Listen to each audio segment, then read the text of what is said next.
Romania had a very bad history of institutionalizing kids because of the previous dictator who ran the country. It was an experiment in social engineering.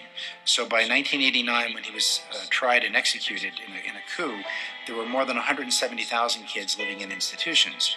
And we were actually invited in by a member of the government who wanted to close down institutions and thought if he had science to back him up, they would be more successful.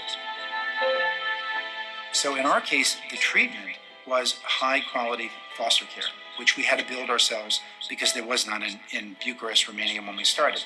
So we studied a large number of kids when they were babies, and we did an extensive assessment on them in many domains, brain, cognition, language, and then half of them were placed in high-quality foster care and half stayed in the institution because there was no foster care for them. And we've studied their development for the last 12 years in many, many different domains. Now, what's powerful about this is that we knew that over time, many of the kids in the institutional group would leave the institution because we had no control over this. The government did this. But it turns out it didn't matter. If you were assigned to the institutional group and spent more than just a few years there, 12 years later, you still suffer the consequences, even if you were in a family after the age of 4 or 5, because it was where you spent those years in those first few years of life that was most critical. One reason people have studied children who are growing up in institutions is it's a way to understand what happens when the brain is deprived of all sorts of experiences. So in many institutions, babies lie in a crib staring at a white ceiling for the first year of life. So there's no visual information.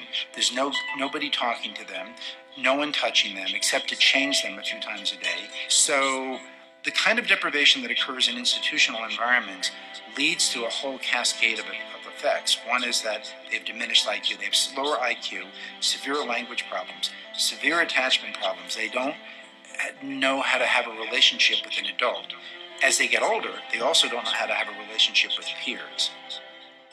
Tem exemplos já que mostram que bebês que foram cuidados só no nível da necessidade, então troca a fralda, aquece, alimenta, desenvolveram algo que foi chamado de hospitalismo, que são depressões graves, às vezes levando à morte, ou problemas de desenvolvimento bem sérios desses bebês, né? Então, cuidar do bebê só no nível da necessidade não constitui um sujeito nesse bebê.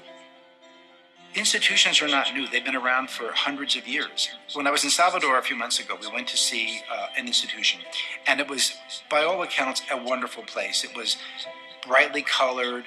There were a fair number of caregivers to take care of a number of children, whereas in Romania, there might be one person to take care of 15 kids. There, it was probably one person to take care of just a few kids. The people who worked there clearly were invested in the children. But the fact is, those are not permanent caregivers. At the end of the day, those caregivers go home to their own families, and those kids stay in the institution. So there are model examples, just like in Salvador, of so-called good institutions, and those kids will have much better outcomes than our kids do. They'll have more normal IQs and the like, but they'll still suffer from social emotional problems because of a lack of a consistent person to invest in them. When families say to me, well, are you saying we should never adopt a 4-year-old who spent 4 years in an institution? I would say, no, I'm not saying that at all. I'm just saying that just be prepared that it will take more work to help that child.